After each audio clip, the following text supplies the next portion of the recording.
सावरी सूरत पे मोहन दिल दीवाना हो गया, ऐसा मेरा कन्हैया है। जैसे भी हो हम कन्हैया को पकड़ने की चेष्टा करें, हम कन्हैया को पकड़े। बिल्कुल कलियुगी जीवों के लिए एक ही साधन है, एक ही इलाज है, एक ही उपाय है, कृष्ण कथा, कृष्ण चिंतन, कृष्ण स्मरण। अब कलियुगी जीवों को मन शांति मिलेंगी, आत्मानंद की प्राप्ति होगी, दूसरा कोई उपाय नहीं। तस्माद एकेन मनसा भगवान सात्वताम पति ही श्रोतव्यम कीर्तितवश्य ध्येयः पूज्यश्च नित्यदा। पूरे ब्रह्मांड में भागवत शास्त्र ऐसा है जो हमारे चित्त को शुद्ध करता है। पूरे ब्रह्मांड में जो हमारे चित्त को शुद्ध करेगा, मुक्ति शास्त्र है ये। रामायण, राम कथा, राम जी का जीवन हमें जीना सिखाती है, राम कथा हमें जीना सिखाती है, और भागवत हमें मृत्यु सिखाती है। मतलब हमारे मृत्यु को मंगलमय करती है, भागवत हमारे मृत्यु को मंगलमय बनाती है। श्री सूत जी ने पूछा, शौनकादि ऋषियों ने सूत जी से पूछा कि हे गुरुदेव, जिस कृष्ण कथा की, कृष्ण चिंतन की आप चर्चा कर रहे हो, उसकी उत्पत्ति कैसे हुई? कृष्ण कथा की उत्पत्ति कैसे हुई? तो श्री सूत जी ने कहा, शौनकादि ऋषियों की इसकी उत्पत्ति ऐसे हुई कि वेदव्यास, व्यास जी जो पराशर ऋषि के पुत्र है, जो सत्यवती के गर्भ से उत्पन्न हुए, पराशर ऋषि के पुत्र है व्यास जी, जो भगवान के कला अवतार में से एक अवतार भी है व्यास जी। अपने बद्रिकाश्रम में शम्याप्राश नामक आश्रम में रहते थे। शम्याप्राश आश्रम में सरस्वती नदी का जो उद्गम स्थल है, सरस्वती नदी का, वहाँ पे व्यास जी रहते थे। महर्षि वेदव्यास इतने ग्रंथ लिखे, वेदव्यास जी ने 17 पुराण लिखे, 1,00,000 श्लोकों का महाभारत लिखा, पुराणात वेदों के उपनिषद बनाए, उपनिषदात्मक पुराणों की रचना की। इतना सब होने के बावजूद भी व्यास जी के मन को, व्यास जी के हृदय में एक सुकून देने वाली शांति नहीं थी। व्यास जी का मन, व्यास जी का हृदय कुछ खिन्न सा था, कुछ उदास था व्यास जी का हृदय। कहते हैं व्यास जी अपने आश्रम में बैठे थे, उसी समय नारद जी का आना हुआ। नारायण नारायण, व्यास जी का आश्रम में नारद जी का आना हुआ, और व्यास जी ने नारद जी का अर्घ्यापाद्यादि से पूजन किया, उनका आतिथ्य किया। नारद जी ने पूछा व्यास जी से कि व्यास जी, आपका हृदय, आपका मन इतना खिन्न सा क्यों लग रहा है? आपके हृदय में संतोष देने वाली शांति नहीं दिखाई दे रही, क्या कारण है? तो व्यास जी ने कहा नारद जी से, नारद जी, मैंने वेदों के उपनिषद बनाए, उपनिषदात्मक पुराणों की रचना की, 1,00,000 श्लोकों का महाभारत ग्रंथ लिखा, लेकिन फिर भी मैंने कलियुगी जीवों के लिए कितना कुछ किया। क्योंकि साधारण जीव एकाएक हम वेद को नहीं पढ़ सकते, वेद के श्लोकों को पढ़ना समझना हम जैसे जीवों का काम नहीं है, हमारे बस की बात नहीं है। इसलिए सामान्य जीवों के लिए, साधारण जीवों के लिए मैंने कितना कुछ आचार धर्म दिया, विचार धर्म दिया, इतना सब कुछ दिया, लेकिन फिर भी मेरे मन में शांति नहीं है। व्यास जी अपनी चिंता प्रकट कर रहे नारद जी के समक्ष, मेरे मन में शांति नहीं है। तब नारद जी ने कहा, सुनो व्यास जी, आपने कलियुगी जीवों के लिए बहुत कुछ किया, आचार धर्म दिया, विचार धर्म दिया, बहुत कुछ दिया। विचार यानी धर्म, आचार यानी कर्म, आपने कलियुगी जीवों के लिए बहुत दिया, लेकिन कलियुग के जीव इन सब चीजों को नहीं समझने वाले, नहीं समझने वाले। सतयुग, त्रेता युग, द्वापर युग की बात गई, तब लोगों को, तब ऋषि मुनि, राजा महाराजा हजारों साल तपस्या करते थे एक एक पैर पे खड़े होके, तब की बात गई। आज कलयुग में किसी से कहो कि एकादशी करो ना, तो वो कहते हैं देवी जी हम बड़ी एकादशी करते हैं ना, आषाढ़ी कार्तिकी, हम बड़ी बड़ी एकादशी करते हैं। अरे बड़ी एकादशी की तब कुछ नहीं हुआ तो छोटी एकादशी को क्या होगा? लेकिन कलयुग के जीवों को कहो कि चलो ना मंदिर चलो ना, कलयुग की जीव कहते मंदिर जाना ही पड़ता क्या?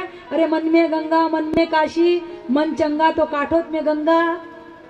कलयुगी जीवों को ऐसा करो कहेंगे तो कलयुगी जीवों के पास में तुरंत जवाब हाजिर है, करना ही पड़ता क्या? मन में ही तो सब कुछ है। अरे जिस मन के लिए कृष्ण का नित्य सखा अर्जुन कहता है कि चंचलम ही मन कृष्ण प्रमाथि बलवत दृढ़म तस्याहम निग्रहम मन्ये वायोरिव सुदुष्करम। जिस मन के लिए अर्जुन कहता है कि चंचलम ही मन कृष्ण, ये मन बड़ा चंचल है, इसको वश में कैसे करें? इसको वश में करना है यानी वायु जो है ना, इसको वश में करने जितना कठिन काम है मन को वश में करना। और कृष्ण भी कहते हैं असंशय महाभाव मनो दुर्निग्रम चलम अभ्यासेन तु कौन्तेय वैराग्यंच गृह्यते। असंशयम, बिल्कुल मन को वश में करना बहुत कठिन काम है, असंशय, इसमें कोई संशय नहीं हे महाभाव अर्जुन। लेकिन अभ्यासेन तु कौन्तेय वैराग्यंच गृह्यते, अभ्यास में, अभ्यास से वैराग्य से ये वश में हो सकता है। जिस मन के लिए कृष्ण ऐसा कहते हैं, जिस मन के लिए अर्जुन ऐसा कहते हैं, उस मन के लिए हम कहे कि मन चंगा तो काठोत में गंगा। इतना आसान है कि मन को चंगा करना।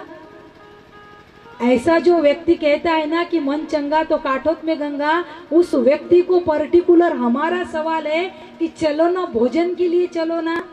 तब क्यों नहीं कहते ऐसा कि भोजन करना ही पड़ता क्या? मन में ही गुलाब जामुन, मन में ही चमचम, मन में ही घेवर, मन में ही फिनी, बालूशाही, पूरन पोली, सब मन में ही तो है। अलग से भोजन काहे के लिए करना पड़ता?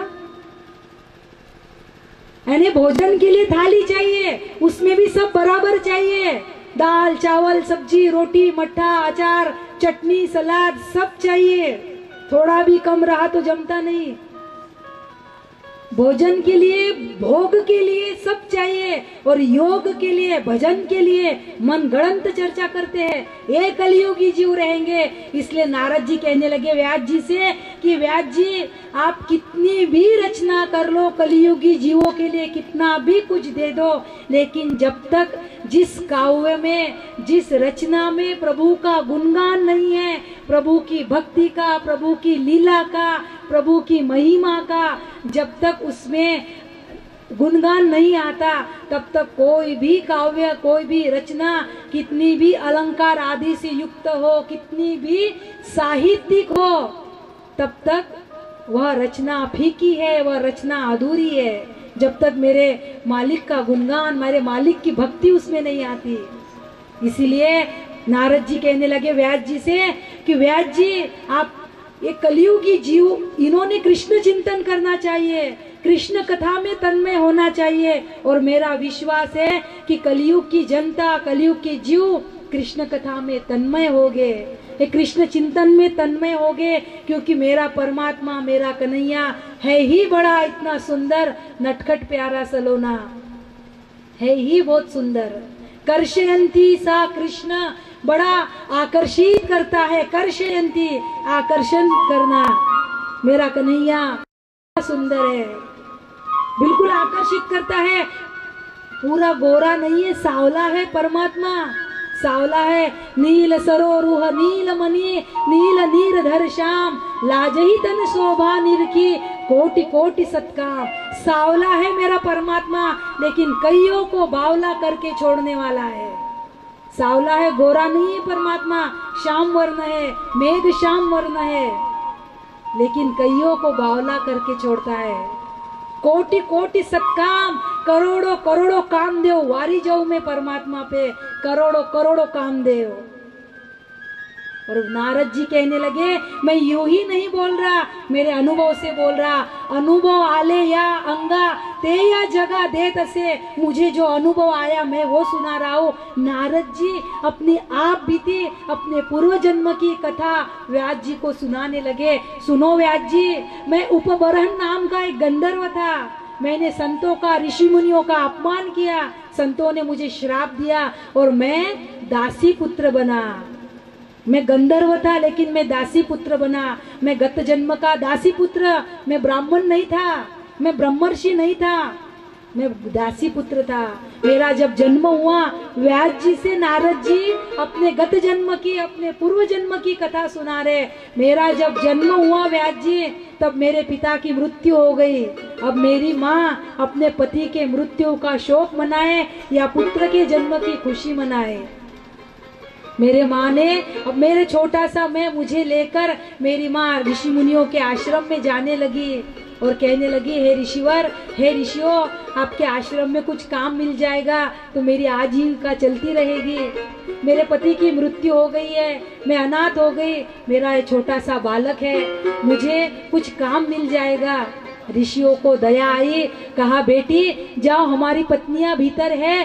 कहा ऋषियों ने कहा हमारे पत्नियों से पूछ लो, वो जो काम दे वह काम करना बेटी, और आराम से सुख से आश्रम में रहना।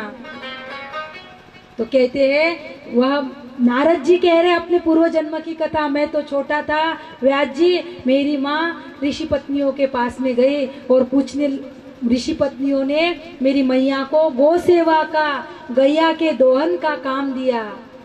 मेरी मैया गौ सेवा का काम करने लगी, गैया के दोहने का काम करने लगी। मैं भी छोटा था, मैं धीरे धीरे बड़ा होते मैं भी 5 वर्ष का हुआ। मैं भी मेरी मैया के कामों में, सेवा में हाथ बटाने लगा। मैं भी छोटे मोटे काम करता था आश्रम के। और उन्हीं ऋषि मुनियों के आश्रम में एक बार चातुर्मास करने के लिए संत मंडली आ रही थी, संत महापुरुष आ रहे थे। जब आश्रम की साफ सफाई स्वच्छता होने लगी, तब मैंने ऋषि कुमारों से पूछा, हे ऋषि कुमार, हमारे आश्रम में आज क्या, कौन सा उत्सव है, इतना साफ सफाई स्वच्छता ये सब क्यों हो रहा है? ऋषि कुमारों ने कहा, मेरा नाम रामदास रख दिया था। तो रामदास, तुझे पता है हमारे यहाँ चतुर्मास करने के लिए ऋषि संत मंडली आ रही है। अब 4 महीने तक सत्संग, भजन, कीर्तन सब होते रहेगा। तो कहते हैं कि चतुर्मास करने के लिए संत मंडली पधारी। इन संतों का एक ही काम था, सुबह प्रातः ब्रह्म मुहूर्त में उठे, स्नान आदि से निवृत्त हुए, प्रभु का गुणगान गाना, प्रभु की कथा करना। 8 बजे तक प्रभु का कथा का गान, प्रभु का गुणगान होता था। 8 बजे बाल भोग लिया, 8 से 9 बजे तक बाल भोग हुआ, 9 से 12 तक और कथा, 12 बजे भंडारा होता था। उस भंडारा प्रसादी पाई। और यानी संत मंडली का, उन ऋषि मुनियों का एक ही काम, सुबह में प्रातः में प्रभु की मानसी सेवा करना, दोपहर में प्रभु का ध्यान करना, संध्या के समय प्रभु के नाम का संकीर्तन करना, प्रभु की कथा का गुणगान गाना। नारद जी अपनी आप बीती सुना रहे, व्यास जी से कह रहे, व्यास जी, संत जब ध्यान करने बैठते थे तो मैं भी उन संतों के साथ में ध्यान करने बैठता था। मुझे कुछ नहीं समझता था ध्यान क्या होता है, मैं केवल 5 वर्ष का बालक, ध्यान क्या चीज है मुझे क्या पता। लेकिन संत बैठे तो मैं भी बैठता था। मैं ध्यान करने के लिए बैठा तो जैसे संत फिर प्रभु का गुणगान गाने के लिए बैठते थे तो मैं भी सुनता था प्रभु की कथा। संत कहते थे कि कृष्ण ने मटुकी फोड़ी, माखन चुराया, कृष्ण गौवे चराने जाता था, कृष्ण ऐसा करता था, कृष्ण यमुना जी में स्नान करता था, कृष्ण पावन पुलिन रेत में अपने सखाओं के साथ खेलता था। प्रभु की कथा मैं भी सुनता था। मुझे बड़ी हंसी आती थी कि कृष्ण चोरी करता है भगवानों के, कृष्ण ऐसा करता है। मुझे कुछ समझता तो नहीं था। नारद जी कहने लगे व्यास जी से, लेकिन फिर भी मैं सुनता था, फिर भी मैं उनको सुनता था। और ऐसे करते करते धीरे धीरे धीरे मेरे भी मन में प्रभु के लिए प्रेम जागने लगा। और एक दिन मुझे जब पता चला कि अब संत मंडली अब दूसरे दिन जा रही है, चातुर्मास खत्म होने को आया, संत मंडली जा रही है, तब मैं बेचैन सा हो गया, मैं अनाथ सा हो गया कि संत जा रहे हैं। अब मैं कैसी कथा सुनूंगा, अब प्रभु की कथा कौन सुनाएगा। मैं बेचैन हो गया, मुझे परमात्मा का विरह होने लगा। नारद जी कह रहे, तब मैं रोने लगा। संत मंडली बैठी थी, उन्होंने मुझे रोते हुए देखा, बेटा हम जा रहे तो तुझे दुख हो रहा है, तुझे दुख हो रहा है? मैं रो रहा था, संतों ने बुलाया, बेटा इधर आ। मैं रोते रोते गया। नारद जी कह रहे कि उन संतों ने मेरे आंसू पोंछे, मेरे सिर से प्रेम से हाथ घुमाया और कहने लगे, बेटा हम जा रहे तो तुझे दुख हो रहा है। संत प्रसाद ही पा रहे थे, अपने थाली का प्रसाद मुझे दिया, मैंने वो प्रसाद ग्रहण किया। नारद जी कहने लगे, और जैसे ही प्रभु के प्रति प्रेम तो जाग ही गया था, लेकिन संत का प्रसाद मिला, बुद्धि और विशुद्ध होने लगी। धीरे धीरे प्रभु के प्रति प्रेम जागने लगा। मैंने संतों से कहा कि हे संत महात्माओं, आप जा रहे, मुझे भी अपने साथ लेके चलो। संतों ने पूछा, तू क्या करेगा हमारे साथ? मैं भी आपके साथ कथा कीर्तन गाऊंगा, कथा कीर्तन करूंगा। जैसे ही मेरी माँ ने सुना कि मैं भी संतों के साथ जाने के लिए तैयार हो गया, मेरी माँ आई, संतों से कहने लगी कि हे महात्माओं, मेरे बेटे को मत ले जाओ, ये मेरा एक लौता बेटा है, मेरे पति की तो मृत्यु हो गई, इसके ही सहारे मेरा जीवन है, अब आप इसे भी ले जाओगे तो मैं किसके भरोसे जीऊंगी। तब संतों ने समझाया कि बेटा अभी तू छोटा है, अभी तू माता की सेवा कर, बड़ा होने के बाद में प्रभु की साधन भजन करना। तो मैंने कहा, हे संत महात्माओं, आप जा रहे हो, मुझे कुछ तो उपदेश दीजिए, कुछ तो उपदेश। तब उन दिन वत्सल संतों ने मुझे उस ज्ञान का उपदेश दिया, उस ज्ञान का कि जिसका उपदेश स्वयं भगवान ने उन संतों को दिया था, स्वयं भगवान ने उन संतों को दिया था। महात्मा जब चलने लगे, नारद जी कह रहे, मेरी आयु केवल 5 वर्ष की थी, मैं बहुत छोटा सा था, संत महात्मा चले गए और मैं मेरे माँ का एकलौता पुत्र था, मुझे भी माँ के अलावा कोई सहारा नहीं था। एक दिन मेरी मैया गैया दोहने के लिए रात्रि के समय गौशाला में जा रही थी, घास में पता न चला मैया को एक काला नाग बैठा था। मेरे मैया को उस नाग ने डस लिया, दंश कर दिया, मेरे मैया की मृत्यु हो गई। व्यास जी से नारद जी कह रहे, मैंने इसे भी मेरे भक्त वत्सल भगवान की कृपा समझी कि परमात्मा ने मुझे मुक्त किया, इससे भी मुक्त किया, मैं इससे भी मुक्त हुआ। मैंने मेरे प्रभु की कृपा समझी, मैंने मेरे माँ के अंतिम संस्कार किए, सारी विधियां की और मैं उत्तर दिशा की ओर निकल पड़ा। एक जंगल के रास्ते, एक निर्जन वन में उत्तर दिशा की ओर निकल पड़ा। आगे जाते जाते एक घनघोर जंगल लगा। चलते चलते चलते मेरी इंद्रियां शिथिल हो चुकी थी, मुझे भूख प्यास भी लगी थी, इसीलिए मुझे एक नदी मिली तो मैंने नदी में जलपान किया, आचमन किया और जल ग्रहण किया। और एक निर्जन वन में एक पीपल के वृक्ष के नीचे में ध्यान लगा के बैठ गया। नारद जी कह रहे, अपने गत जन्म की कथा, मैं ध्यान लगा के बैठा, मैंने उन संतों से जैसा सुना था उसी प्रकार मैंने ध्यान लगाया। मेरा हृदय अत्यंत शांत, शीतल, निर्मल हो गया। ऐसे हृदय में मुझे एक क्षण के लिए परमात्मा की झांकी का दर्शन हुआ, परमात्मा के स्वरूप का दर्शन हुआ और दूसरे ही क्षण वह झांकी, वह प्रभु का स्वरूप अंतर्धान हो गया, चला गया। मैंने उस प्रभु के स्वरूप का दर्शन करने की बहुत चेष्टा की, लेकिन बाद में मुझे दर्शन नहीं हुआ, मैं व्याकुल हुआ। तब आकाशवाणी से परमात्मा बोलने लगे कि बेटा, तुझे तेरे हृदय में मुझे प्राप्त करने की लालसा जागृत करने के लिए ही मैंने तुझे एक क्षण का मेरा दर्शन दिया, एक क्षण का। सकृद यद दर्शितम रूपम एतत् कामाय ते अनग मत कामः शनके साधु सर्वान मुंचति रिच्चयान। एक क्षण का इसीलिए दर्शन दिया मैंने कि तेरे हृदय में मुझे प्राप्त करने की लालसा जागी रहे, जागृत रहे। इस जन्म में तुझे मेरा दर्शन नहीं होगा बेटा, तू ये शरीर छोड़ेगा, मेरा पार्षद बनेगा।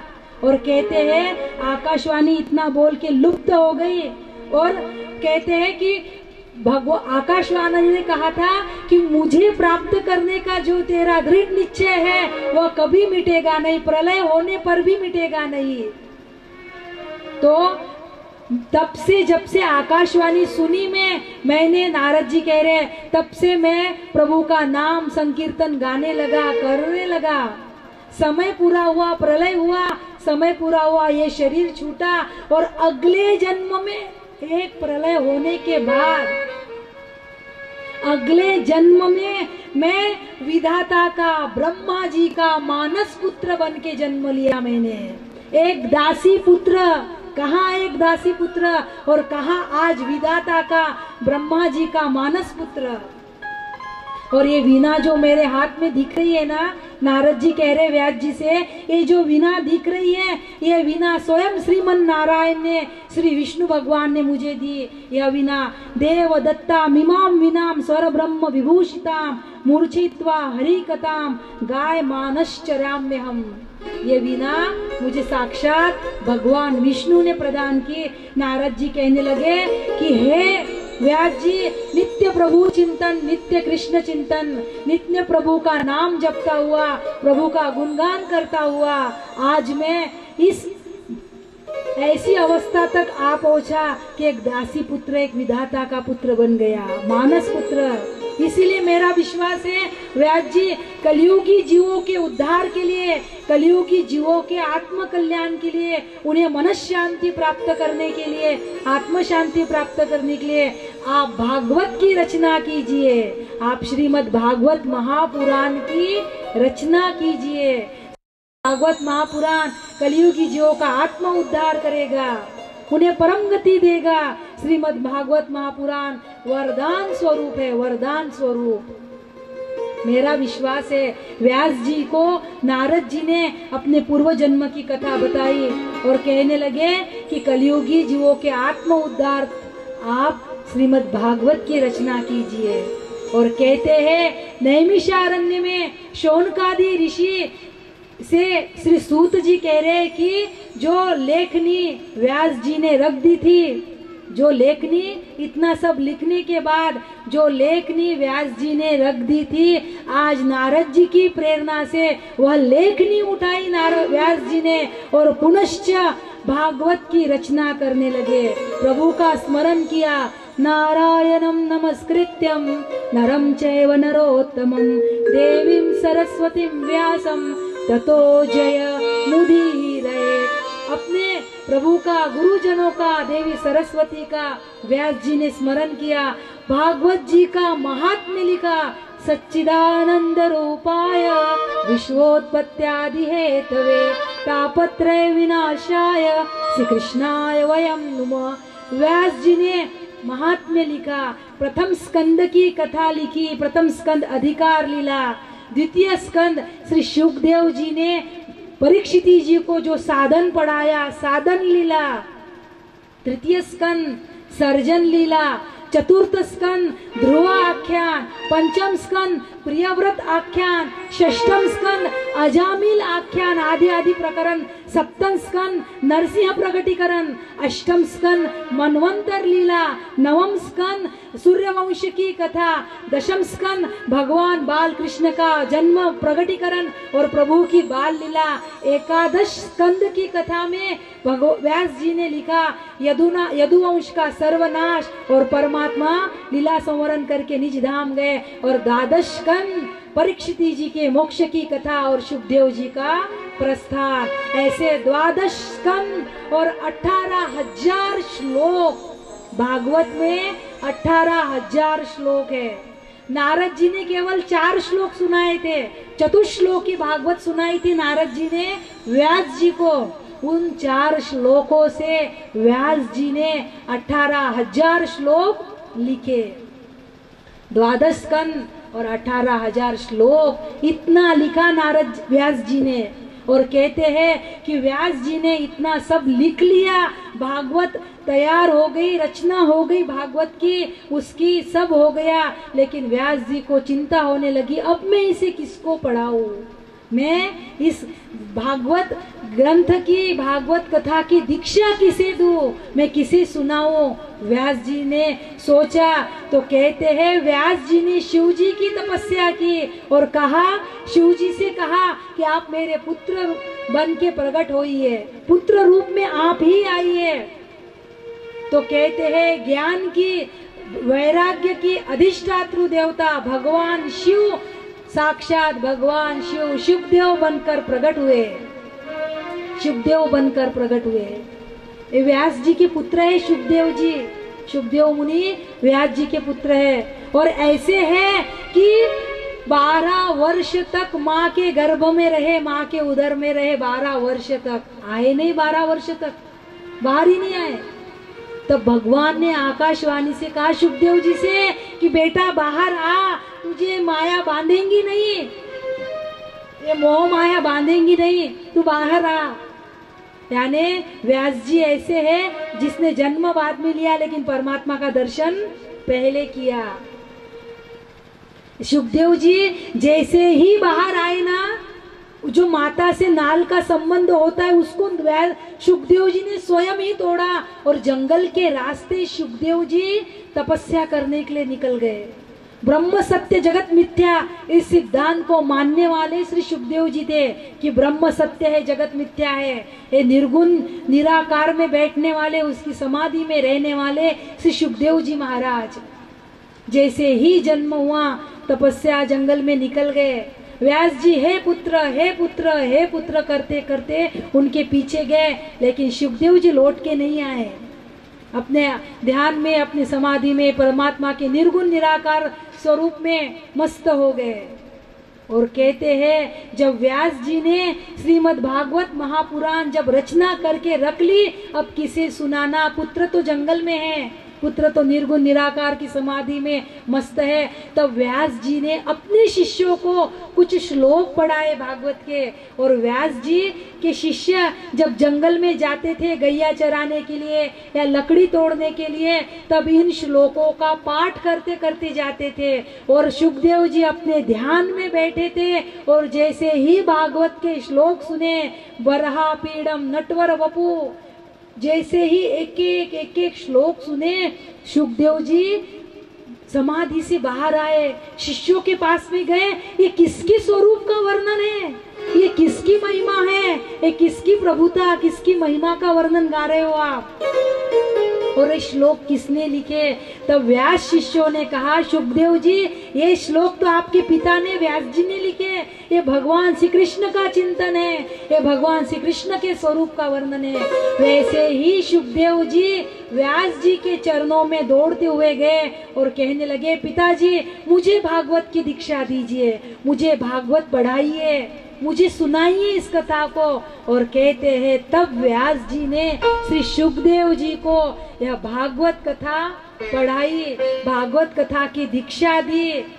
और यह भागवत कथा शुभदेव जी ने व्यास जी से पढ़ ली, सीख ली, दीक्षित हो गए और अपने हृदय में इस कथा को संजो के रखा, अपने हृदय में इस कथा को संभाल के रखा। और कहते हैं कि अब किसे सुनाए, शुभदेव जी ने स्वयं तो ग्रहण कर ली, लेकिन अब सुनाए किसे, किसे दे ये कथा। प्रतीक्षा थी कोई शिष्य की, कोई सुपात्र की, किसी ऐसे पात्र की प्रतीक्षा थी कि जिसे यह कथा सुनाई जाए, किसी पात्र की प्रतीक्षा थी। तो कहते हैं आज वही जो भागवत अपने हृदय में रखी थी वह किसी पात्र को सुनाना है। तो आज वह दिन निकला, महाभारतीय घटना घटने के बाद, महाभारत का युद्ध हुआ, सारी घटना घट गई।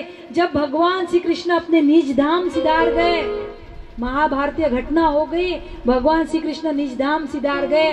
जैसे ही यह समाचार पांडवों ने सुना तो पांडव भी स्वर्गारोहण की यात्रा के लिए निकल गए। स्वर्गारोहण की यात्रा की पांडवों ने, लेकिन अभिमन्यु का पुत्र परीक्षित उसे राजगादी पे स्थापित किया, उसका राज्याभिषेक किया और पांडवों ने स्वर्गारोहण की यात्रा की। वही परीक्षित परमात्मा से रक्षित, उसका नाम परीक्षित, जिसकी परमात्मा ने उत्तरा के गर्भ में जिसकी रक्षा की थी। आपने कथा सुनी होगी कि अश्वत्थामा ने ब्रह्मास्त्र चलाया था उत्तरा के गर्भ पे। तो कहते हैं मेरे भगवान ने उत्तरा के गर्भ में सूक्ष्म रूप लेके प्रवेश किया और वो ब्रह्मास्त्र का प्रभाव करने के लिए अपने गदा को चारों ओर से घुमाया, तो उस ब्रह्मास्त्र का प्रभाव उत्तरा के गर्भ पे नहीं हुआ। अभिमन्यु की जो पत्नी है उत्तरा, उनके पुत्र है परीक्षिति। यानी जिस बालक ने जन्म बाद में लिया लेकिन गर्भ में ही परमात्मा का दर्शन कर लिया, परमात्मा से रक्षित, ऐसा परीक्षित। परमात्मा ने जो रक्षा की है गर्भ में अभी अश्वत्थामा के ब्रह्मास्त्र से। और कहते हैं कि आज वही परीक्षित जी का विवाह इरावती से हुआ। परीक्षिति को जन्मेजय जैसा पुत्र हुआ और वह परीक्षित ने कृपाचार्य के सानिध्य में बड़े बड़े अश्वमेध यज्ञ किए। और आज वही परीक्षित दिग्विजय की यात्रा करने के लिए जब निकल पड़े तो उसी परीक्षित को एक भयानक दृश्य दिखा, एक कलयुग का दर्शन हुआ। परीक्षित जी को जब दिग्विजय की यात्रा कर रहे थे, कलयुग का दर्शन हुआ। एक काला कुट काल पुरुष, उसका वर्तन बड़ा विभत्स था। गाय और बैल के जोड़ी को एक जगह बांध के कलयुग, ये काला कुट काल पुरुष गाय और बैल के जोड़ी को लात मार रहा है, उस पे प्रहार कर रहा है अपने पग से, अपने लात से। और परीक्षित जी ने जब यह दृश्य देखा, ये कौन है जो गाय और बैल की जोड़ी को मार रहा है? बैल धर्म का प्रतीक है, नंदी बैल धर्म का प्रतीक माना जाता है, और गौ माता यह पृथ्वी का स्वरूप मानी जाती है। जो पृथ्वी का स्वरूप है, जो धर्म का प्रतीक है, उसे यह आतताई पैर से मार रहा है, पग से लात मार रहा है। परीक्षित जी को सहन नहीं हुआ। ये जो भी है ये आतताई है, ये दुष्ट है, इससे दंड मिलना चाहिए। परीक्षित ने अपने म्यान से तलवार निकाली और कलयुग पे प्रहार करे। उतने में ही कलयुग बड़ा चालाक, बड़ा बुद्धिमान परीक्षित जी के चरणों में गिर गया और कहने लगा, परीक्षित मुझे मत मारो राजन, मुझे मत मारो। परीक्षित ने कहा, तू जो भी है, मैं तुझे मेरे पूरे राज्य में रहने की जगह नहीं दे सकता। कलयुग ने कहा, हे राजन, भले ही मैं पूरे दोषों का खजाना हूँ, कलयुग पूरे दोषों का खजाना है, पूरे दोषों का निधि है। भले ही मैं पूरे दोषों का खजाना हूँ, लेकिन मुझ में एक महान गुण है। और कलयुग का महान गुण पता है आपको क्या है? कलो तद हरि कीर्तना। कलयुग का एक ही महान गुण है कि कलयुग में केवल प्रभु का कीर्तन करने से हमें मुक्ति प्राप्त होगी। एक ही कलयुग का महान गुण है। इसलिए परीक्षित जी ने कहा कि हे कलयुग, मैं तुझे मारूंगा नहीं, लेकिन मेरे पूरे राज्य में तुझे मैं रहने के लिए जगह नहीं दूंगा। तो कलयुग ने कहा, मुझे कुछ स्थान दीजिए रहने के लिए। तो कहते हैं परीक्षित जी ने कलयुग को 4 स्थान दिए। कलयुग आज भी इन 4 स्थान पे रहता है। कलयुग को कौन से 4 स्थान दिए परीक्षित जी ने? पहला स्थान कौन सा? द्यूतम। पहला स्थान द्यूतम, दूसरा पानम, तीसरा स्त्रिय और चौथा सूना। सबसे पहला स्थान कौन सा? द्यूतम, जुआ खेलना, सट्टा लगाना। आज भी कलयुग इस जुए में बैठा है, आज भी बैठा है। आप विश्वास करें ना करें, लेकिन हमारे पुराणों के वचन है कि कलयुग केवल 4 स्थान पे रहता है। पहला स्थान, ध्यान से सुनना, एक एक शब्द ध्यान से सुनना, कलयुग आज भी जुए में बैठा है। सट्टा लगाना, जुआ खेलना। आज अनीति का धन, अनीति का दाव पे दाव लगाते जाता आदमी, दाव पे दाव लगाते जाता। हर दाव पे यदि लाभ होते गया ना, तो उस लाभ पे हमारा लोभ बढ़ते जाता। जिमी प्रति लाभ, लोभ अधिकाई, हर लाभ पे लोभ बढ़ता है। इतना लोभ बढ़ता है, एक दाव पे दूसरा हुआ कि तीसरा, और एक दाव ऐसा आता है कि जितना जीतता उतना हार जाता। क्योंकि लोभ है उसमें, कलयुग कपट रूप में निवास करता है, जुए में कपट रूप से सूझने नहीं देता। और ध्यान से सुनना मेरे भाई बहन, जो ये अनिति का धन है, ये जुआ है। धन हमारे घर में जो भी आता है ना, धन जो भी आता है, उस धन के साथ में किसी की बद्दुआ, किसी की आह मत आने देना।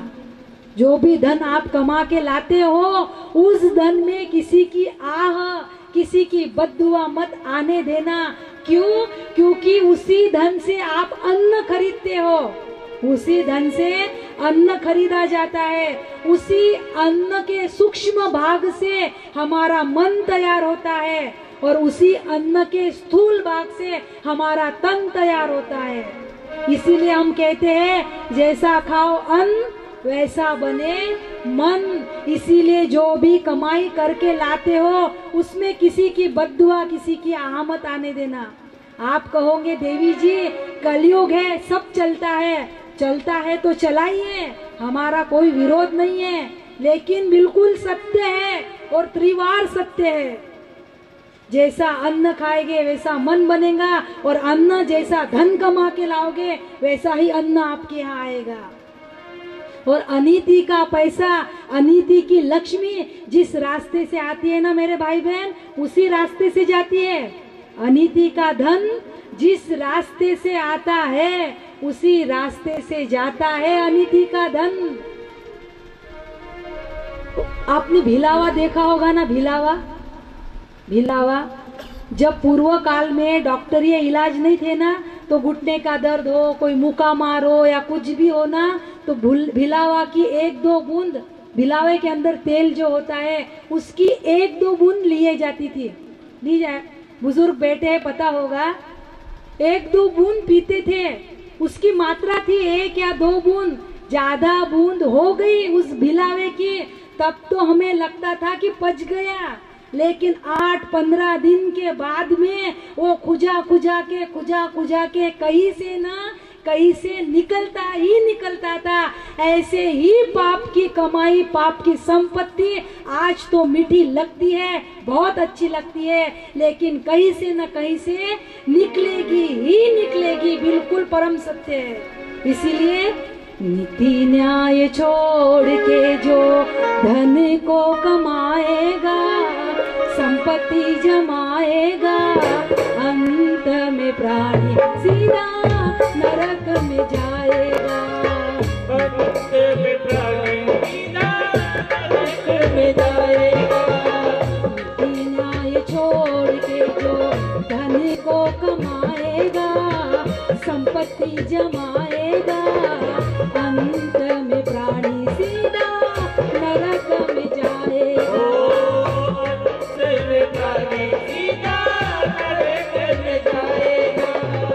दौलत कमाता जो बदौलत है गरीब की, जो दौलत कमाता है, गरीबों के बदौलत जो दौलत कमाता है, हमारे गुरु महाराज कहते हैं, क्या कहते हैं?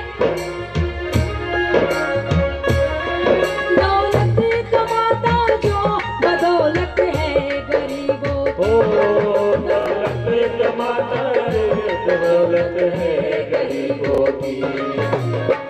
हक और हाय लेता बेचारे इन गरीबों की, हक और हाय लेता बेचारे इन गरीबों की। मुंडियों को मोड़ के जो, मुंडियों को मोड़ के जो धन को कमाएगा मेरे भाई बहन, कभी भी किसी का पैसा होगा ना, तरसाना मत। कोई मजदूर आपके यहाँ आके काम करता है, उसको तरसाना मत पैसे देने के लिए। अभी नहीं जा, शाम में आना, शाम में नहीं है कल आना, उसके मेहनत का पैसा उसे जरूर देना। जो मुंडियों को मोड़ के धन को कमाएगा, गुरु महाराज कहते हैं, क्या कहते हैं? मुंडियों को मोड़ के जो धन को कमाएगा, संपत्ति जमाएगा, अंत में प्राणी सीधा नरक में जाएगा। नीति न्याय छोड़ के जो धन को कमाएगा, संपत्ति जमाएगा,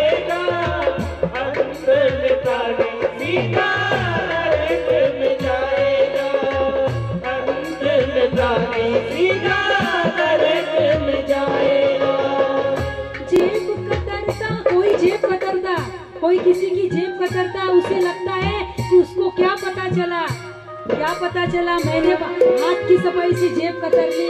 किसी का कोई घर फोड़ता, मत करना ऐसा। खून पसीने की मिलेंगी तो खाएंगे, नहीं तो यारो भूखा ही सो जाएंगे। मेहनत दौलत हराम की नहीं है किसी काम की, दौलत हराम की नहीं है किसी काम की। इसीलिए बिल्कुल भले ही थोड़ा मिलेगा तो चलेगा, सुख की खाना, आधी रोटी खाना, लेकिन सुख की खाना। नीति को न्याय को छोड़ के कभी धन संपत्ति मत कमाना। गुरु महाराज जी कहते हैं नीति न्याय छोड़ के जो धन को कमाएगा, संपत्ति जमाएगा, अंत में प्राण सीधा नरक में जाएगा। नीति न्याय छोड़ के जो धन को कमाएगा, संपत्ति जमाएगा, अंत में प्राण सीधा नरक में जाएगा, अंत में प्राण सीधा नरक में जाएगा, अंत में प्राण सीधा नरक में जाएगा। इसीलिए ध्यान रखना, नीति को छोड़ के, न्याय को छोड़ के कभी संपत्ति मत कमाना। आज अच्छी लगती है, आज मीठी लगती है वो, लेकिन निकलेगी जाएगी जरूर वो। इसलिए पहला स्थान दिया परीक्षित जी ने कलयुग को द्यूतम, दूसरा पानम, पान यानी मदिरा शराब। दूसरा स्थान कौन सा है कलयुग के निवास का? मदिरा। पानम बुद्धिम लुम्पति यद्रव्यम मदकारी तदुच्यते तमो गुणम प्रधानम च यथा मध्यम सुराधिकम। मदिरा पान जो भी करता है, मदिरा में मद के रूप से कलयुग का निवास है, जुए में कपट के रूप से, और मदिरा में पानम में मद के रूप से कलयुग का वास है। कलयुग का ये जो शराब है ना, पूरे जीवन को खराब करती है, पूरे जीवन को खराब करती है। ये शराब पीने वाले होते ना, उसका सबसे बड़ा आश्चर्य हमें, आप तो नहीं पीते होंगे, जो कथा में आता है वो तो पी ही नहीं सकता, लेकिन जो भी पीता है ना, उसका सबसे बड़ा आश्चर्य हमें ये लगता है, हम हमेशा सोचते हैं ये शराब पीने वाले से बड़ा, यानी मूर्ख तो नहीं बोल सकते आप, लेकिन फिर भी सच में कोई नहीं है उससे बड़ा। क्यों? क्योंकि खुद ही पैसे कमाता, इतनी दिन रात मेहनत करता, खुद ही पैसे कमाता, और खुद के पैसे देकर खुद के फेफड़े खराब करता। इससे बड़ा आश्चर्य है दुनिया में कि अपने ही पैसे, स्वयं की कमाई के पैसे स्वयं ही खर्चा करता, और अपने लंग्स को, अपने फेफड़े को खराब करता। कितना आश्चर्य। और किसी को पूछो क्यों पीते हो भाई, क्या कारण है, कोई कारण तो होगा, तो कहते हैं देवी जी अभी बड़े मुश्किल में चल रहे दिन, बड़ा गम है, बड़ी तकलीफ है, इसलिए थोड़ा गम भुलाया जाता है। हमें तो पता नहीं, लेकिन सुना है कि पीने के बाद में कुछ गम भुलाए, यानी गम का मारा देसी का फवारा, गम का मारा देसी का फवारा। देसी क्या विदेशी क्या? हमें आश्चर्य, अच्छा कि थोड़ी देर के लिए भूलोगे, लेकिन वो गम का पीछे छूट गया क्या? वो हमारे जिंदगी से विदा हो गया क्या गम? अरे आश्चर्य लगता हमें कि फिर हमारे अवतारों ने, महापुरुषों ने, इतने संकट आए, इतनी मुसीबतें आई, किसके जीवन में नहीं आई? अरे राम जी 1 घंटे के बाद, जिसे राम राज्याभिषेक हो रहा था, अयोध्या का राज्य मिलने वाला था, अयोध्या का राज्य जिसे देखकर इंद्र और कुबेर लजा जाए, ऐसे अयोध्या का राज्य था। 1 घंटे के बाद जिसे राज्य मिलने वाला था, 1 घंटे के पहले उसे कहा कि आपको वन में जाना है। यह कि कम मुश्किल की बात है? 14 साल के लिए, कोई 14 दिन के लिए नहीं, 14 साल के लिए। लेकिन न ममले वनवास दुखत, राम जी मलान नहीं हुए, राम जी का चेहरा उतरा नहीं, कोई शिकन नहीं आई। हमारे अवतार और महापुरुष, क्या इनके जीवन में संकट नहीं आए क्या? इनके जीवन में कोई समस्या आई नहीं? इनके जैसा तो अभावग्रस्त जीवन किसी का नहीं होता। जो सच्चा संत होता है ना, भौतिक दृष्टि से देखो, उसके पास में जो अभाव है वो अभाव तो हमारे किसी के पास में नहीं है। हम तो बहुत ऐसे जीते हैं, लेकिन फिर उन्होंने तो नहीं किया गम का मारा देसी का पवारा। और उनकी राह पे हम चलने वाले, कलयुग वास करता है इसमें। कलयुग एक परीक्षिति ने दिए वाले स्थान है, द्यूतम पानम स्त्रियः, तीसरा स्थान दिया स्त्रियः। स्त्री के प्रति कामजन्य आसक्ति यदि पैदा होती है तो समझना इसमें कलयुग का वास है। वैसे स्त्री दुर्गा स्वरूपा है, लक्ष्मी स्वरूपा है। स्त्री यदि छोटी है आपसे तो उसे पुत्री के रूप में देखिए, आपके बराबरी की है तो उसे बहन के रूप में देखिए, आपसे उम्र में बड़ी है तो उसे माता के रूप में देखिए। लेकिन कामजन्य आसक्ति यदि पैदा होती है तो वह उसमें स्त्री में काम के रूप में कलयुग का निवास माना गया। और परीक्षित जी ने यह स्थान दिया। और चौथा स्थान परीक्षित ने दिया सूनः, यानी हिंसा। किसी भी जीव की कभी भी हिंसा मत करना, कभी भी नहीं। चाकू लिया, इसको काटा, उसको मारा, उसको लहूलुहान बना दिया, इस प्राणी की हत्या, उसकी हत्या, यानी इंसान अपनी जीभ की चटके पुराने के लिए एक जीते जागते जीव को काट के खा लेता। कोई दया नहीं, कोई ममता नहीं, कोई माया नहीं।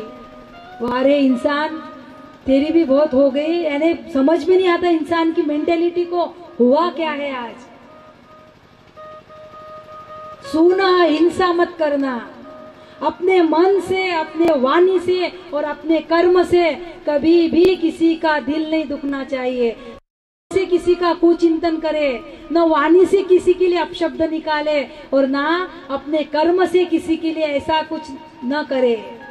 हिंसा में कलयुग का निवास है, हिंसा में पाप के रूप से कलयुग का निवास है। पाप के रूप में कलयुग ने देखा कि मुझे परीक्षिति ने जो 4 स्थान दिए हैं, इन चारों स्थानों में मैं वास तो करूंगा लेकिन परीक्षिति को पकड़ नहीं पाऊंगा। क्यों?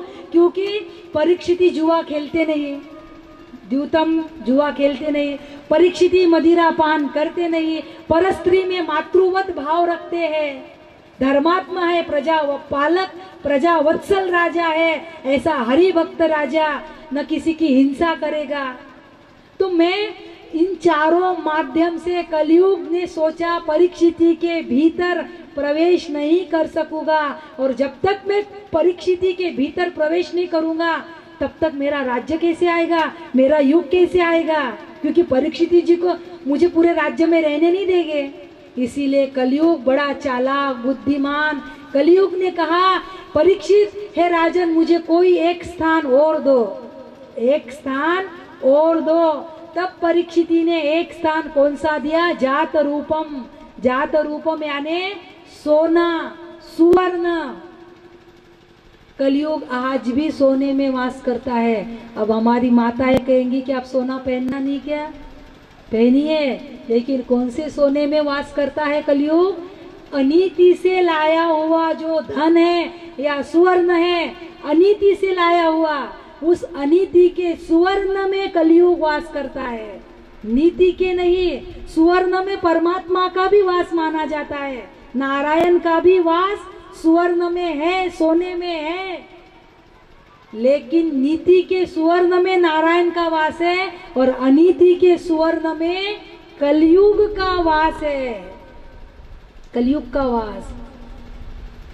और कहते हैं कि जैसे ही एक पंचम स्थान सोना और दिया, एक दिन की घटना, परीक्षिति जी अपना राज्य भांडार देख रहे थे, अपना राज्य कोष, राज्य की संपदा देख रहे थे।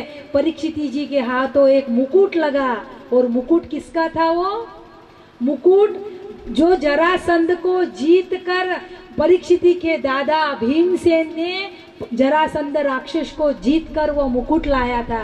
भले ही वो नीति से लाया हुआ मुकुट था, लेकिन किसी राक्षस का मुकुट था, अनीति का मुकुट था। आज वही मुकुट परीक्षिति के हाथों लगा और परीक्षिति ने वह मुकुट धारण किया, पहन लिया।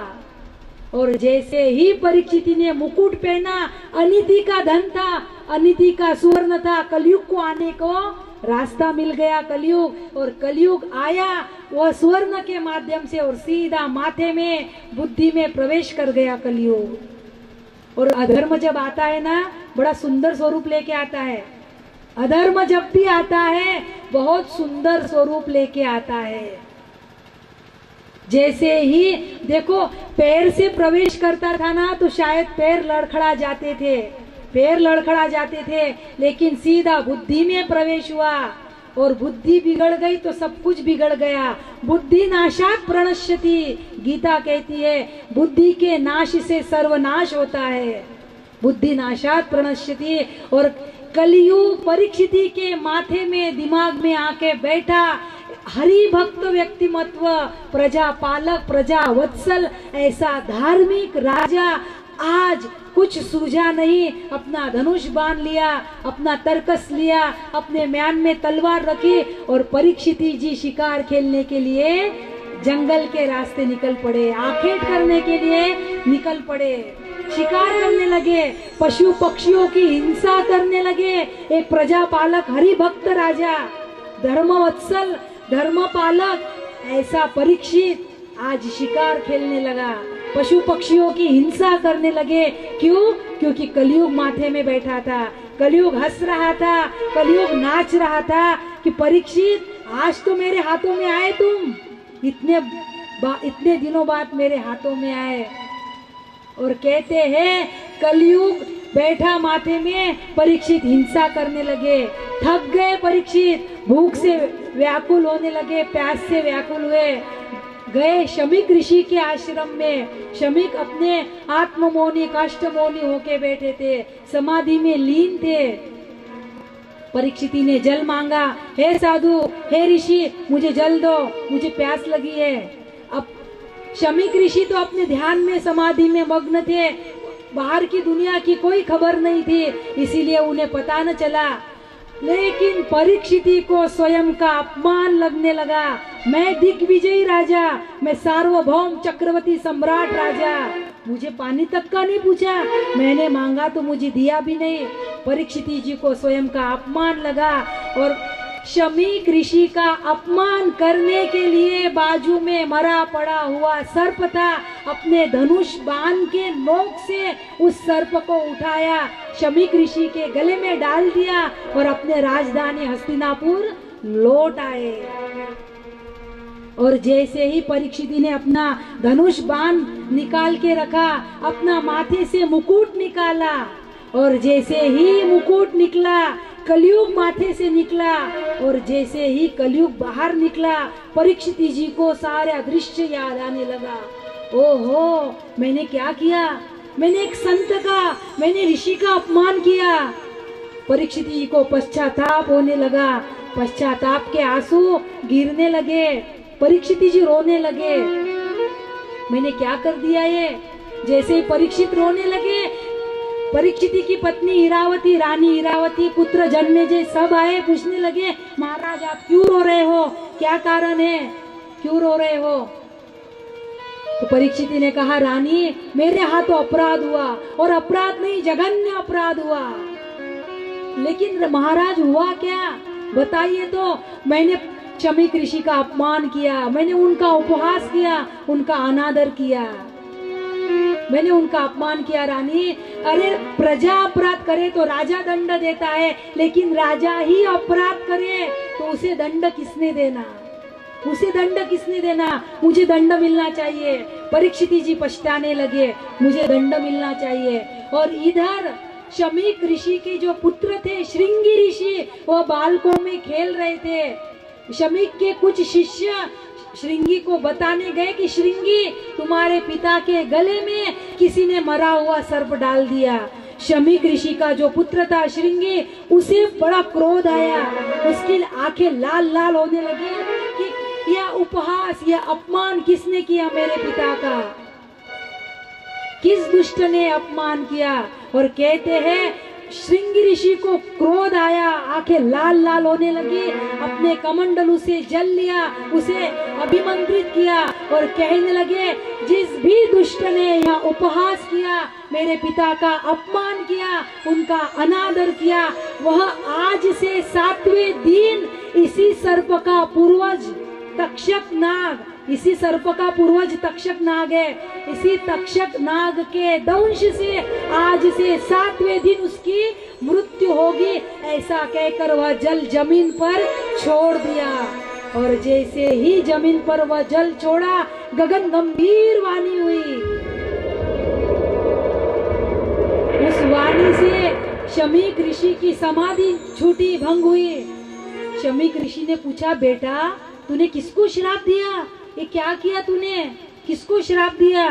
श्रृंगी ऋषि ने कहा, पिताजी पता नहीं किसे श्राप दिया। अरे बेटा पता नहीं और इतना मृत्यु के जैसा इतना बड़ा तूने श्राप दे दिया और तुझे पता नहीं? तब कहते हैं शमीक ऋषि ने ध्यान लगाकर देखा कि किसे श्राप दिया।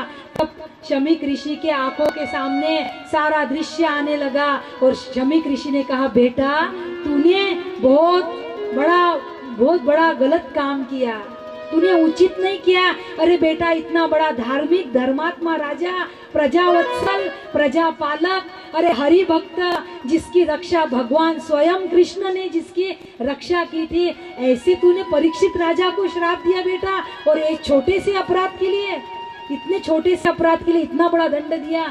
बेटा मुख से निकली हुई वाणी और तर्कस से निकला हुआ तीर, धनुष से निकला हुआ तीर कभी लौट के नहीं आता। इसलिए बेटा अब जो तूने श्राप दिया वो तो लौट के आने वाला नहीं है, लेकिन एक काम कर सकते हैं, हम परीक्षित राजा को उसकी मृत्यु का समाचार दे सकते हैं, उसे उसके मौत से वाकिफ करा सकते हैं कि परीक्षित आने वाले 7 दिन में तुम्हारी मृत्यु होगी। कहते हैं शमीक ऋषि ने अपने एक शिष्य को भेजा हस्तिनापुर और कहने लगे, राजा परीक्षित रो रहे थे, आंखें नीची थी, गर्दन नीची थी, आंसुओं की धारा बह रही थी कि मुझे दंड मिलना चाहिए, मैंने संत का अपराध किया। ऐसे ही परीक्षित की आंखें गर्दन नीची थी, कानों में स्वर सुनाई दिया, अलख निरंजन। जैसे ही यह स्वर कानों में आया, परीक्षित राजा ने अपनी गर्दन उठा के देखा, कौन है? तो एक संत प्रभूति द्वार पे आई है। शमीक ऋषि के शिष्य आए, चरणों में प्रणाम किया और वह शिष्य ने कहा, राजन आप जो दंड चाह रहे थे वह दंड आपको मिल गया है। आप जो चाह रहे थे कि मुझे मेरे अपराध का दंड मिलना चाहिए, सजा मिलनी चाहिए, आपको अपराध का दंड मिल गया। शमीक ऋषि के पुत्र श्रृंगी ऋषि ने आज से 7वें दिन तक्षक की दंश से तुम्हारी मृत्यु होगी, ऐसा तुम्हें श्राप दिया।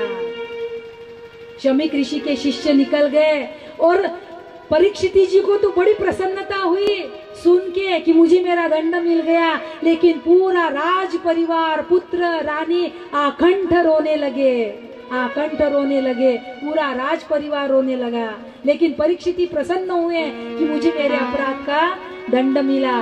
परीक्षित जी ने जो मुकुट निकाला था वह निकाल के लिए हमेशा के लिए निकाल के रख दिया, राज वस्त्र का त्याग किया, वलकल वस्त्र धारण किए, केश जो बिखरे थे उनकी जटा बनाई, वलकल वस्त्र धारण किए, कमंडलू और आसन हाथ में लिया और परीक्षित जी निराहार व्रत लेकर गंगा के किनारे चलने लगे। गंगा किनारे, और जैसे ही गंगा किनारे चलने लगे तो परीक्षित के पीछे हजारों साधु संत ऋषि मुनि, हजारों। और कहते हैं सारे ऋषि मुनियों ने कहा कि परीक्षित हमने सुना है कि तुम्हें किसी ऋषि कुमार ने श्राप दिया है, तुम्हें किसी ऋषि कुमार ने श्राप दिया, आज से 7वें दिन तुम्हारी मृत्यु हो जाएगी। परीक्षित ने कहा, हे ऋषि मुनियों, हे साधु संतों, मुझे श्राप नहीं मिला, मुझे तो वरदान मिला है, मुझे श्राप नहीं मिला। मुझे बताइए, मुझे ये श्राप नहीं मिलता था तो क्या आप जो आज हजारों संत मेरे पीछे आए हैं मुझे दर्शन देने के, क्या मुझे इन सारे साधु संतों का दर्शन होता था? ये तो वरदान है कि एक साथ मुझे हजारों हजारों संतों के दर्शन हो रहे हैं, ये तो वरदान है, ये श्राप नहीं है। परीक्षित कहने लगे, हे ऋषि मुनियों, हे साधु संतों, मैं आपके प्रद प्रक्षालन करूं, आपके चरणों को धोऊं, पूजा करूं, आरती करूं, पुष्प चढ़ाऊं, इतना समय मेरे पास नहीं है। मेरे पास केवल 7 दिन बचे हैं। इसीलिए मुझे बताइए कि 7 दिन जिसके जीवन के बचे हो, उस मरने वाले व्यक्ति के मुक्ति का साधन बताइए। उसके क्या मुझे परमानंद की परम गति प्राप्त हो सकती है? और जैसे ही परीक्षिति ने यह प्रश्न पूछा ऋषि मुनियों से, और आश्चर्य की बात, उस साधु संतों में शुकदेव जी के पिता वेदव्यास जी थे, जिन्होंने ये ग्रंथ लिखा। वेदव्यास जी के पिता पराशर ऋषि थे। पराशर ऋषि के पिता तो नहीं थे, शांत हो गए थे, शक्ति ऋषि, लेकिन पराशर ऋषि के दादा वशिष्ठ ऋषि थे। बड़े बड़े ऋषि मुनि बैठे थे, लेकिन कोई एक संत परीक्षिति को उत्तर नहीं दे पाया कि 7 दिन में मुक्ति। अरे देव, कोई बाजार से भाजीपाला है कि गए और किलोभर खरीद कर लेके आ गए? अरे जन्म जन्म मुनि जतन कराही, अंत राम कही आवत नाई। अरे जन्म जन्म ऋषि मुनि यत्न करते हैं, लेकिन अंत राम कही कहना तो चाहा, लेकिन आवत नहीं। और तुम्हें 7 दिन में कैसे मुक्ति मिलेगी? 7 दिन में कैसे परमानंद की प्राप्ति होगी? और कहते हैं, जब सारी संत मंडली निरुत्तर हो गई, जब सारे ऋषि मुनि निरुत्तर हो गए, तब परीक्षिति जी की व्याकुलता बढ़ने लगी। परीक्षिति व्याकुल होने लगे। केवल 7 दिन बचे हैं।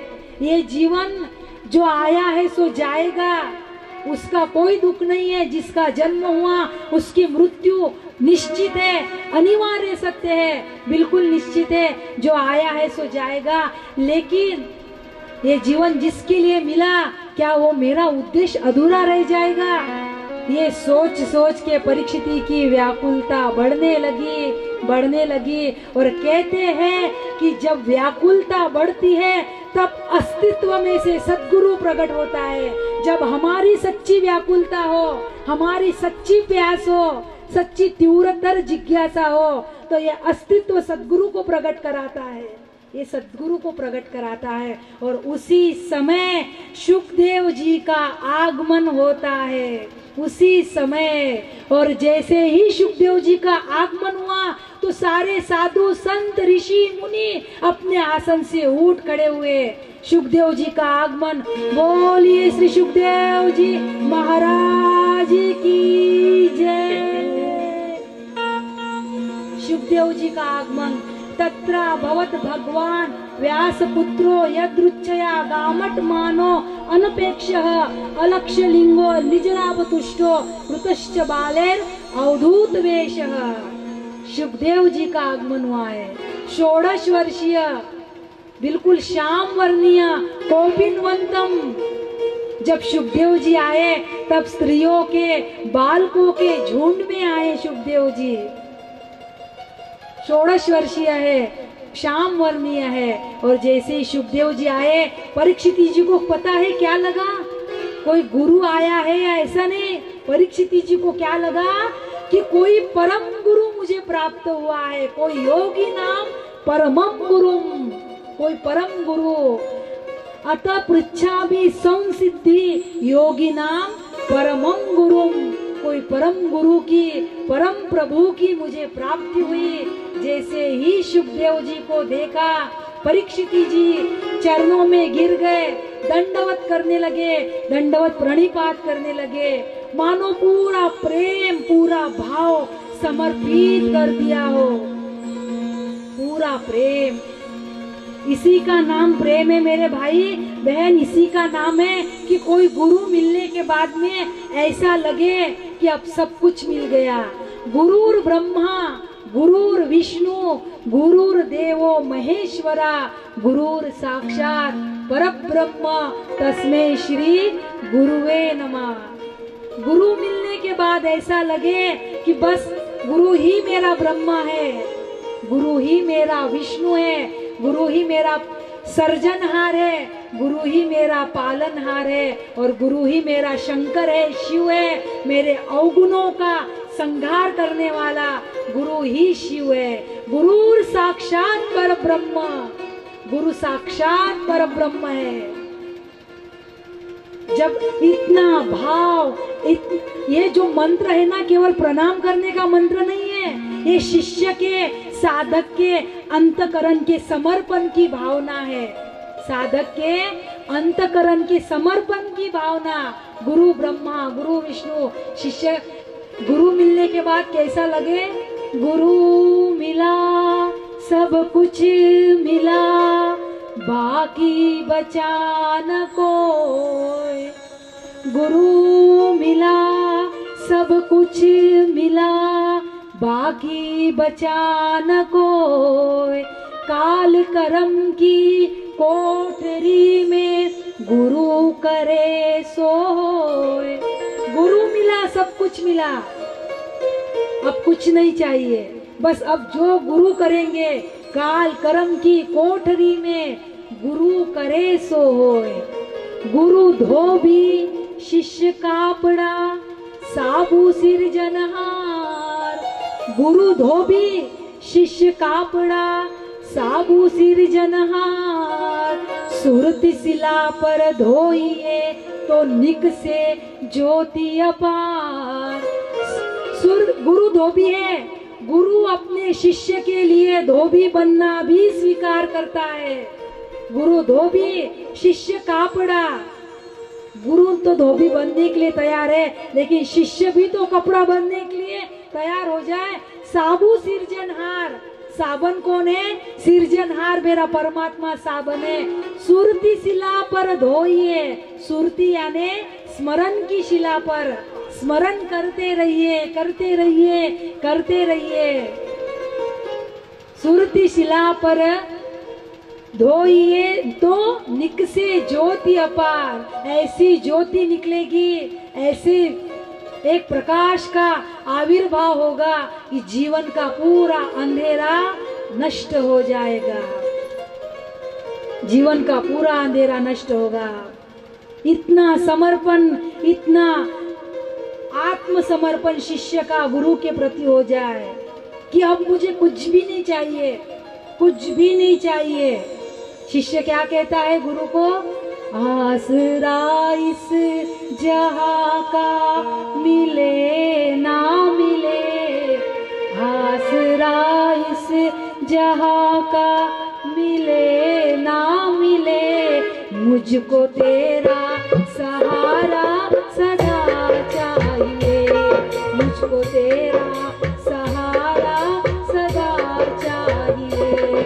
आसरा इस जहां का मिले ना मिले, आसरा इस जहां का मिले ना मिले, मुझको तेरा सहारा सदा चाहिए, मुझको तेरा सहारा सदा चाहिए।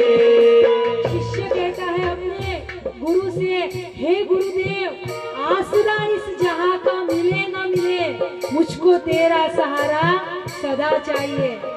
ये दुनिया के सहारे की कोई गारंटी नहीं है मेरे भाई बहन। ये दुनिया का सहारा, ये दुनिया का कोई भरोसा नहीं है। दुनिया कंडीशन के हिसाब से बदलती है। ये दुनिया, ये जो दुनिया है ना, ये कंडीशन के हिसाब से बदलती है। चाय में मक्खी गिरे तो चाय को फेंकती है, और घी में मक्खी गिरे तो मक्खी को फेंकती है। चाय में यदि मक्खी गिर जाए ना, तो चाय क्या 10-15 रुपए की चाय को फेंक देंगे, लेकिन वही मक्खी यदि घी में गिर जाए तो घी 800-900 रुपए किलो है। उस घी में से मक्खी निकाल के फेंकता है। यह संसार है, कंडीशन के हिसाब से अपना रंग बदलता। गिरगिट देखा है ना आपने? गिरगिट, गिरगिट, गिरगिट 7 रंग बदलता है। हमने सुना गिरगिट 7 रंग बदलता है। अरे उसे तो प्रकृति ने वो स्वभाव दिया, लेकिन ये इंसान का भरोसा नहीं। ये 700 रंग बदलता है कि 7000 रंग बदलता है, कोई भरोसा नहीं इंसान का। ये दुनिया 2 रंगी है बाबा, ये दुनिया दो रंगी है, जिसके हाथ में है छुरा, अरे बुरे को तो बुरा कहती है लेकिन भले को भी बट्टा लगाती है यारा। ये दुनिया ने किसको छोड़ा? ये दुनिया का क्या भरोसा है? इसलिए शिष्य कहता है, क्या कहता है?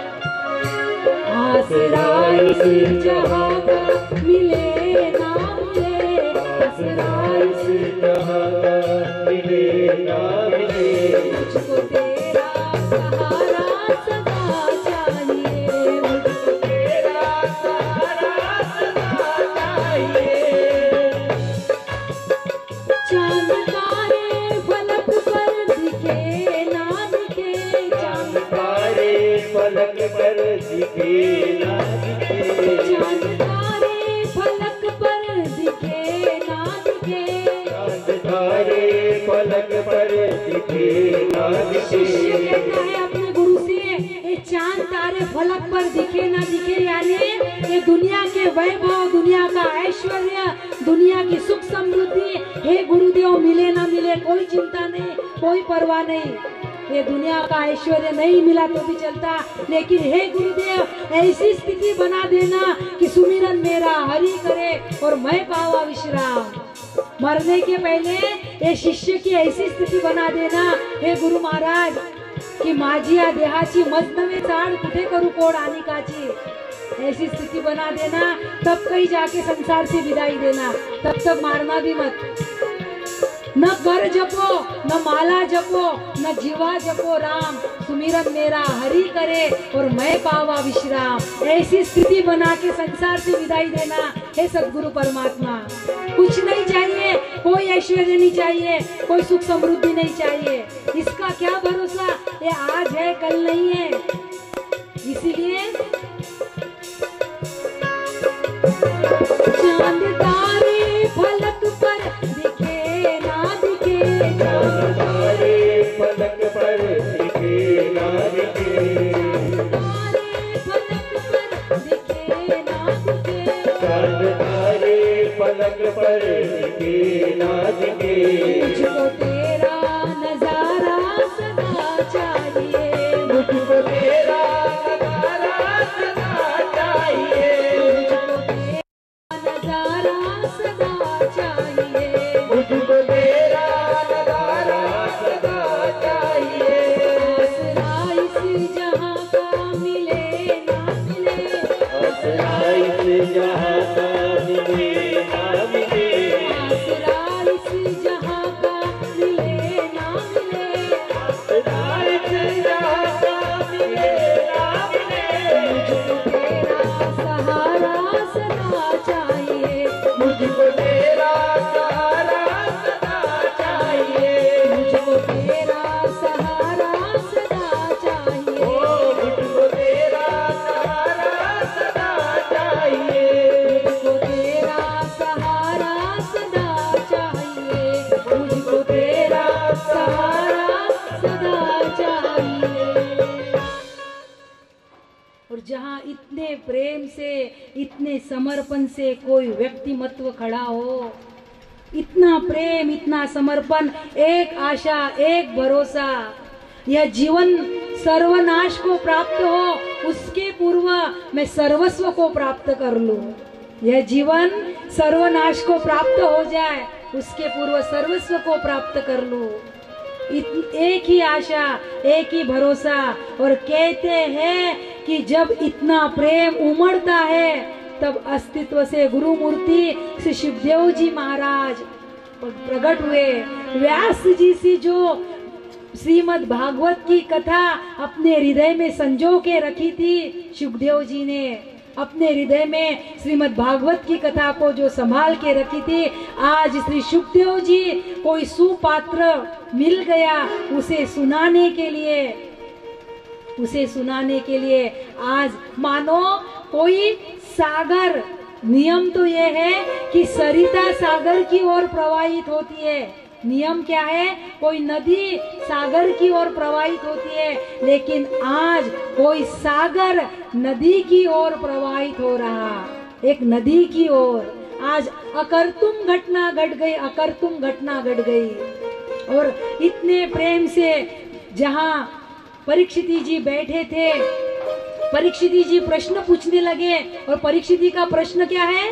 परीक्षित जी का प्रश्न ये नहीं है कि ब्रह्म क्या है, माया क्या है, जीव क्या है, ईश्वर क्या है। परीक्षित का प्रश्न ये नहीं है।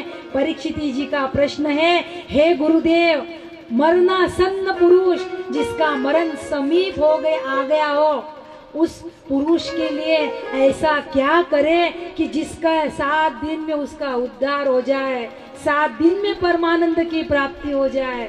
और कहते हैं जैसे ही परीक्षित जी का प्रश्न सुखदेव जी ने सुना तो सुखदेव जी परीक्षित जी से कहने लगे, परीक्षित, तुम्हारा किया हुआ यह प्रश्न लोकहित के लिए बहुत ही उत्तम है, लोकहित के लिए, जनहित के लिए बहुत ही उत्तम प्रश्न है। यह जितने भी सुनने योग्य बातें होगी, जितने भी स्मरण करने योग्य, कीर्तन करने योग्य जो भी चीज होगी, उन सब में यह श्रेष्ठ प्रश्न तुमने पूछा। आत्मज्ञानी पुरुष ऐसे प्रश्न का बड़ा आदर करते, सम्मान करते हैं। वर्यानेष्टे प्रश्न कृतो लोकहितं नृप आत्मवित्सम्मतः पुंसां श्रोतव्यादिषु परः, श्रोतव्यादिषु परः। और कहते हैं श्री सुखदेव जी महाराज ने परीक्षित जी को सगुण परमात्मा का समष्टि ध्यान पढ़ाया। सगुण परमात्मा का समष्टि ध्यान, यानी परीक्षित जी को सुखदेव जी महाराज साधना पढ़ाने लगे। परीक्षित, स्नान करो, एकांत में बैठो, सर्व सामान्य साधकीय नियम, स्नान करो, एकांत में बैठो। एकांत का अर्थ, पहला अर्थ ये है कि कोई शोरगुल नहीं, कोई बिल्कुल कोई हो हल्ला, कोई आवाज नहीं, ध्वनि शून्य स्थान, रव शून्य स्थान, उसका नाम एकांत है। यह पहला अर्थ हुआ, यानी साधक की पहली अवस्था है ये कि कोई शोरगुल नहीं, कोई आवाज नहीं, हो हल्ला नहीं। लेकिन धीरे धीरे साधक की द्वितीय अवस्था आती है, एक में सबका अंत कर दो, उस निहायत जरूरी है। हम निर्गुण तक नहीं पहुंच सकते एकाएक, इसलिए सगुण साधना यहाँ सुखदेव जी ने पढ़ाई। पहले एक एक अंग का ध्यान करो, त्राटक करो। पहले परमात्मा के चरण कमल का, बाद में कटी प्रदेश का, बाद में वक्षस्थल का और बाद में मुखमंडल का। एक एक अंग का त्राटक करना, एक एक अंग की त्राटक करना, चिंतन करना, इसका नाम धारणा है। सर्वांग का ध्यान त्राटक करना या चिंतन करना, इसका नाम ध्यान है। सर्वांग का पूरी आत्म ऊर्जा उस परमात्मा मूर्ति में केंद्रित करके, शरीर को शिथिल करके उस परमात्मा के सर्वांग का ध्यान करो और धीरे धीरे धीरे यही ध्यान तुम्हें समाधि अवस्था तक पहुंचा देगा। ऐसे सुखदेव जी ने परीक्षित जी को सगुण परमात्मा का समष्टि ध्यान, समष्टि की साधना पढ़ाई। बाद में भगवान के स्थूल और सूक्ष्म रूपों की धारणा श्रवण कराई। उसके बाद में क्रम मुक्ति और सद्य मुक्ति का वर्णन सुनाया और स्वकाम उपासना बताई। सकाम उपासना कैसी होती है इसका भी वर्णन सुखदेव जी ने किया। और अब सुखदेव जी से परीक्षित ने प्रश्न किया, गुरुदेव, परमात्मा ने सृष्टि की रचना कैसी की? भगवान ने सृष्टि की रचना कैसी की? तो कहते हैं अब सुखदेव जी को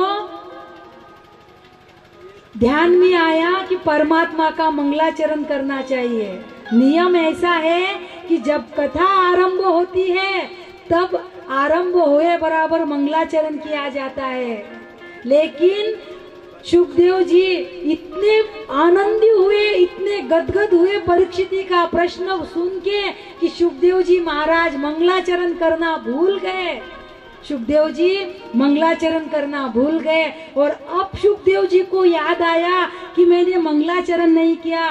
तब अब सुखदेव जी कहने लगे कि ऐसे परम पुरुष जो यदुवंश में प्रकट हुए, जो स्मरण अर्चन कीर्तन करने योग्य है, जो स्मरण करेगा, कीर्तन करेगा, अर्चन करेगा, वह परमात्मा का आनंद पाएगा। ऐसे परम पुरुष यदुवंश में प्रकट हुए, ऐसे श्री कृष्ण को मैं प्रणाम करता हूँ, मैं नमन करता हूँ। यत् कीर्तनम, यत् स्मरणम, यदीक्षणम, यद वंदनम, यश्रवणम, यदर्हणम लोकस्य सद्यो विदुनोति कल्मषम तस्मै सुभद्रा श्रवसे नमो नमः।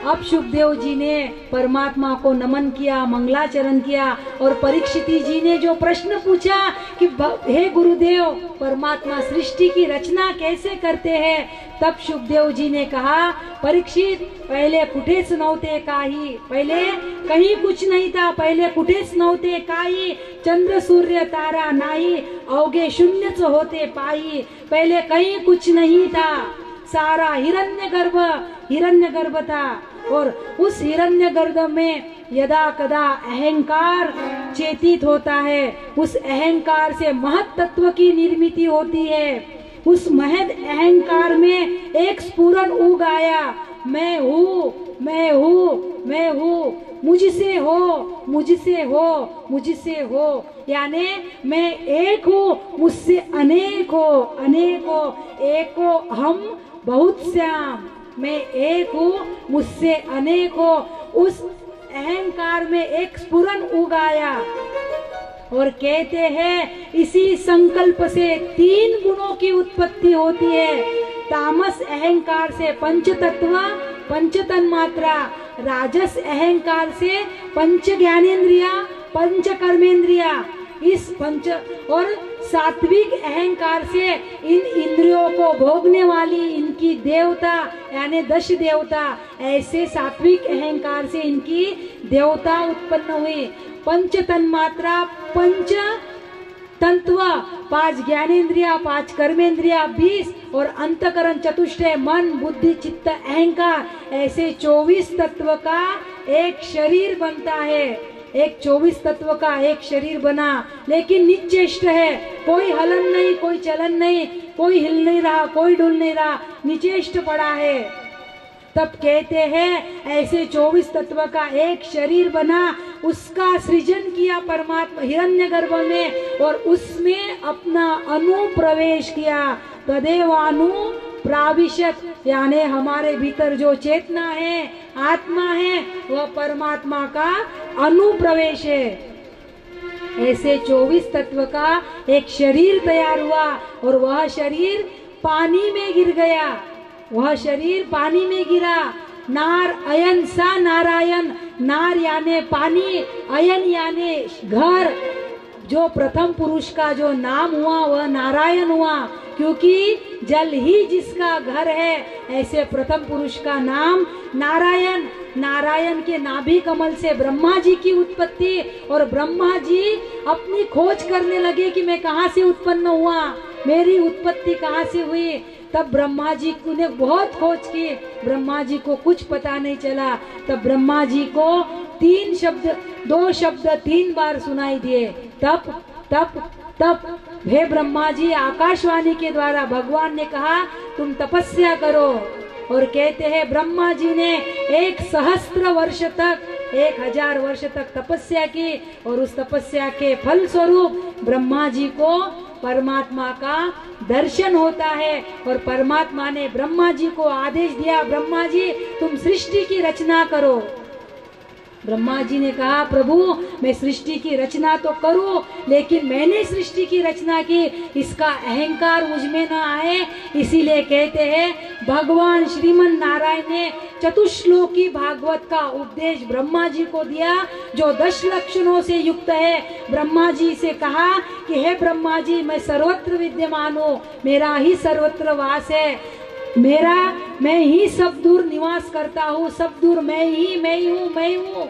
आदि में, मध्य में और अंत में मेरा ही अहमे वास, मैं ही सब में वास करता हूँ। ऐसा चिंतन करना तो तुम्हें अहंकार नहीं आएगा।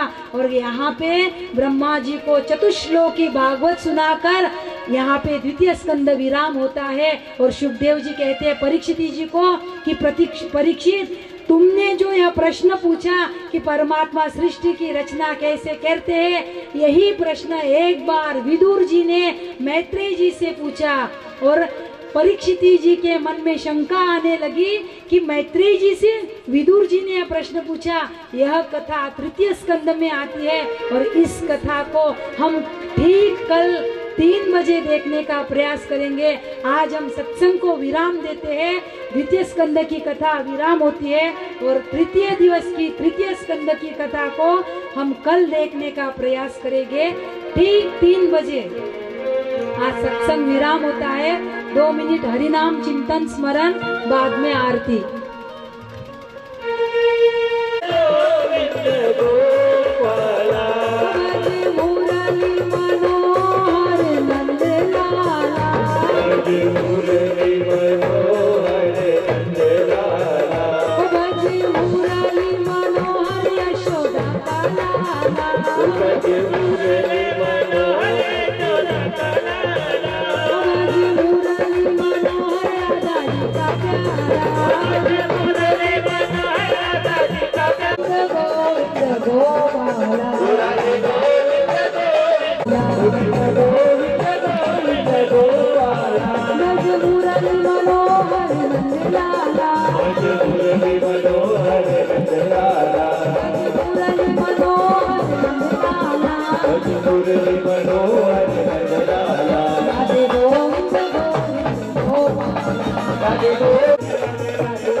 श्री सद्गुरु भगवान की श्रीमद् भागवत महापुराण श्री सुखदेव जी भगवान की जय। नमः पार्वती पतये हर हर महादेव।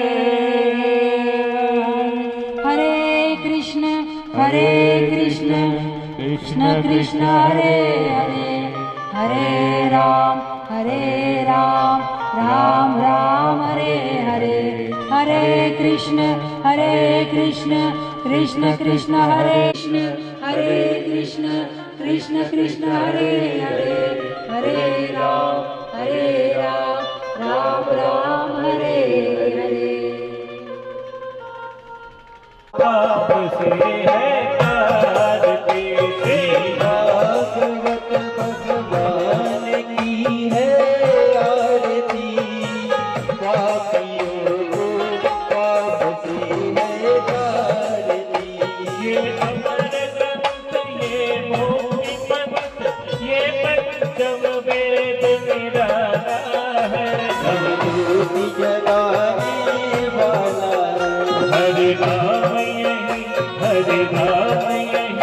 जग के मंगल की आरती, पापियों को पाप से आरती, भागवत भगवान की है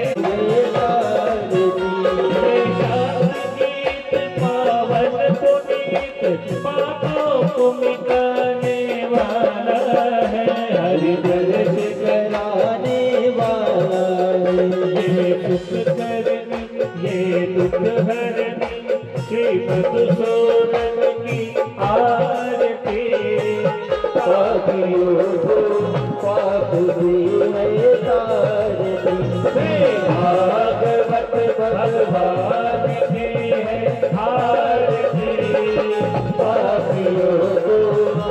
बात भी है तारनी। ये मधुर बोल मत पंथ खोल सन्मार्ग दिखाने वाला है, गीत बनाने वाला है। श्री राम यही घनश्याम यही प्रभु के महिमा, भगवान की है आरती। पापियों को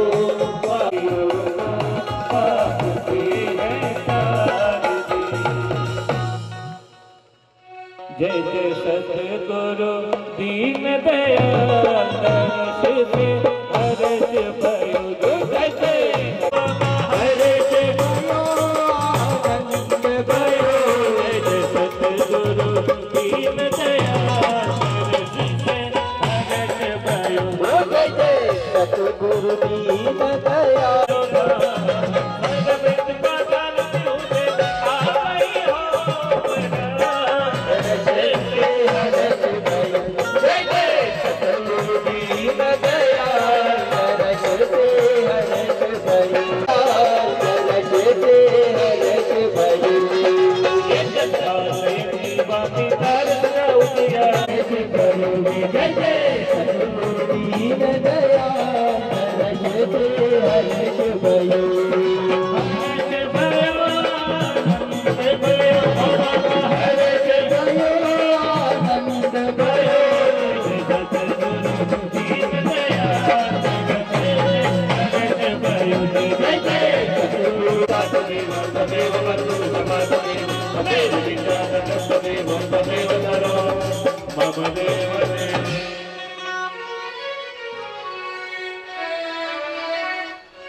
Hare Krishna, Hare Krishna, Krishna Krishna, Hare Hare, Hare Rama, Hare Krishna,